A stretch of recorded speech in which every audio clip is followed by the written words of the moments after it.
नमस्कार. जयशंकर माहेश्वरी यूट्यूब चॅनेलवरती तुमचे सर्वांचे सहर्ष स्वागत. आपला आजचा विषय आहे शेतकरी निबंध. तुम्ही जर चॅनेलवरती नवीन असाल तर प्लीज माझ्या चॅनेलला एक लाईक आणि सबस्क्राईब अवश्य करा.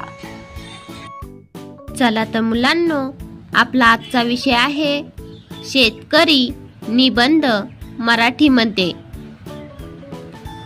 जो पाण्याने अंघोळ करतो, जो पाण्याने अंघोळ करतो तो फक्त पोशाख बदलू शकतो, तो फक्त पोशाख बदलू शकतो. पण जो घामाने अंघोळ करतो, पण जो घामाने अंघोळ करतो तो इतिहास बदलू शकतो, तो इतिहास बदलू शकतो. शेतकरी. जो पाण्याने अंघोळ करतो तो फक्त पोशाख बदलू शकतो, पण जो घामाने अंघोळ करतो तो इतिहास बदलू शकतो. शेतकरी.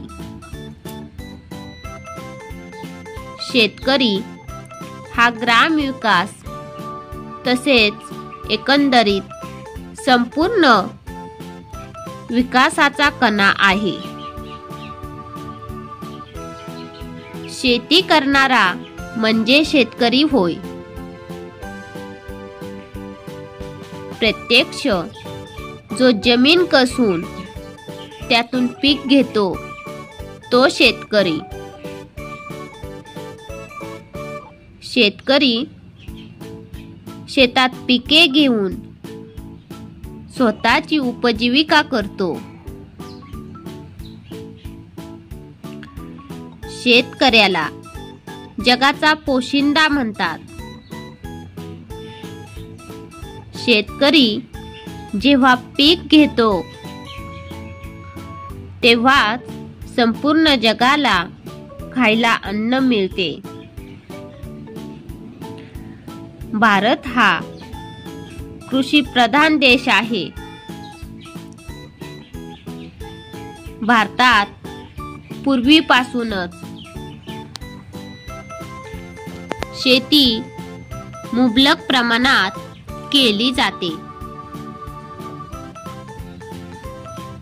भारतातील अर्थव्यवस्था जास्तीत जास्त शेतीवर अवलंबून आहे.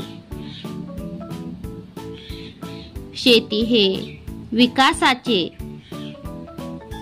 महत्त्वाचे चाक आहे. अन्नधान्य, भाजीपाला, दुग्धजन्य पदार्थ हे सर्व फक्त शेतीतून मिळते. आणि शेतकरी हाच हे सगळं संपूर्ण जगाला उपलब्ध करून देतो. शेतकरी आहे म्हणूनच संपूर्ण जगाला 2 वेळचे पोटभर अन्न मिळते.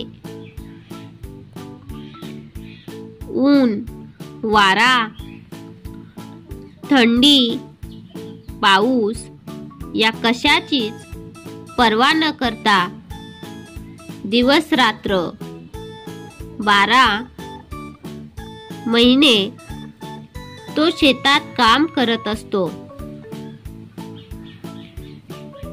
प्रसंगी स्वतःच्या पोटाला चिमटा काढतो, पण आपल्या कर्तव्याला कधीच मुकत नाही. म्हणूनच त्याला जगाचा पोशिंदा म्हणतात. भारत हा कृषी प्रधान देश आणि महाराष्ट्र राज्य हे कृषी प्रधान राज्य म्हणून ओळखले जाते. स्वातंत्र्यापूर्वी भारताला जास्तीत जास्त अन्नधान्यांची आयात करावी लागायची। ही परिस्थिती बदलण्यासाठी तत्कालीन पंतप्रधान लाल बहादूर शास्त्री यांनी जय जवान जय किसान हा नारा दिला आणि भारतात शेतीचे प्रमाण वाढण्यासाठी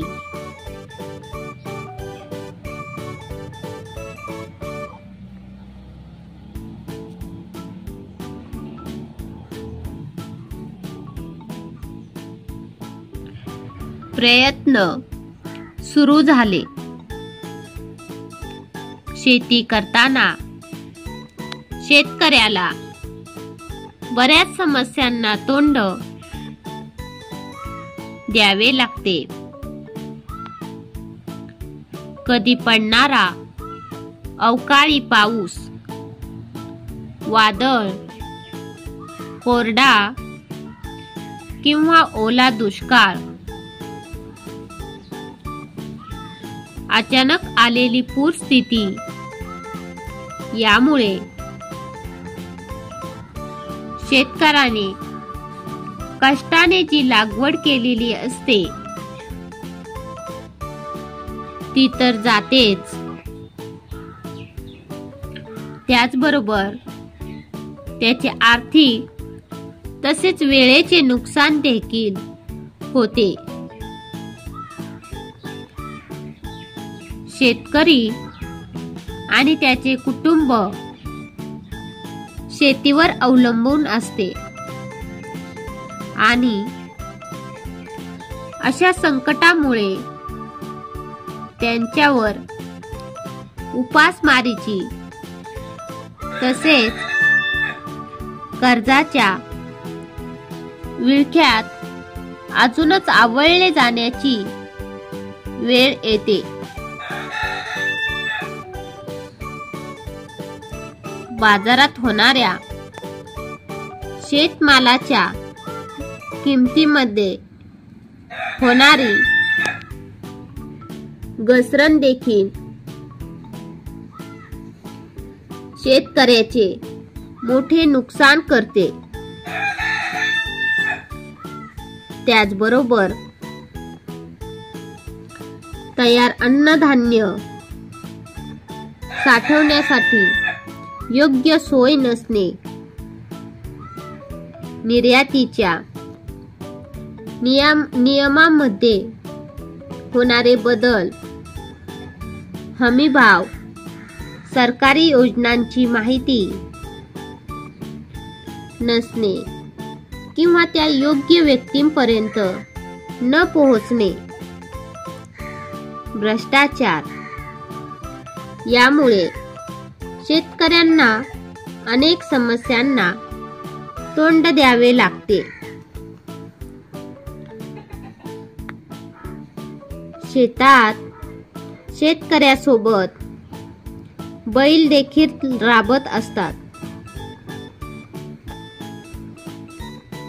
शेतकऱ्याचे ते मित्र आहेत।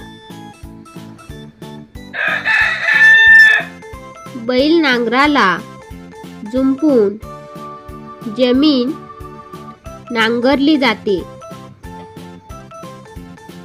आताच्या काळात ट्रॅक्टर वापरले जात असले तरीही बैल आणि नांगर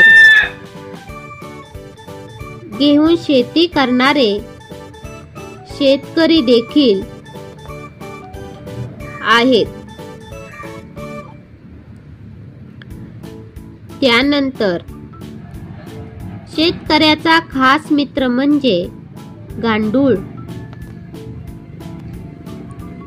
गांडूळ शेतातील जमीन भुसभुशीत करायला मदत करतो।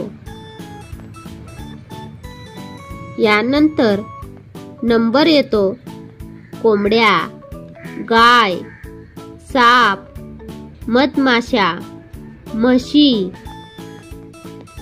फुलपाखरे, शेळ्या यांचा। यामुळे शेतकऱ्याला शेतीसोबतच एक जोडधंदा करता येतो.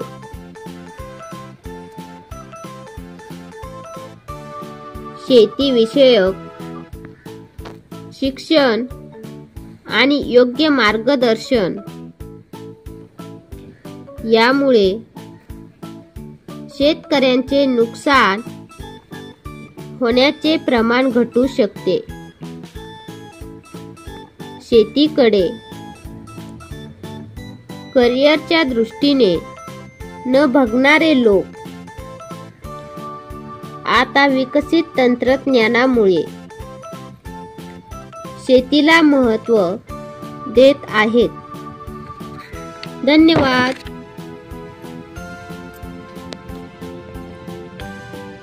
चला तर मुलांनो, तुम्हाला माझा आजचा व्हिडिओ कसा वाटला ते तुम्ही कमेंट्समध्ये नक्की कळवा व माझ्या चॅनेलला लाईक आणि सबस्क्राईब अवश्य करा व शेजारील बेल आयकॉनवरती क्लिक करा, म्हणजे तुम्हाला माझ्या नवीन व्हिडिओचे नोटिफिकेशन मिळत राहील. थँक्यू. भेटूयात नवीन व्हिडिओमध्ये.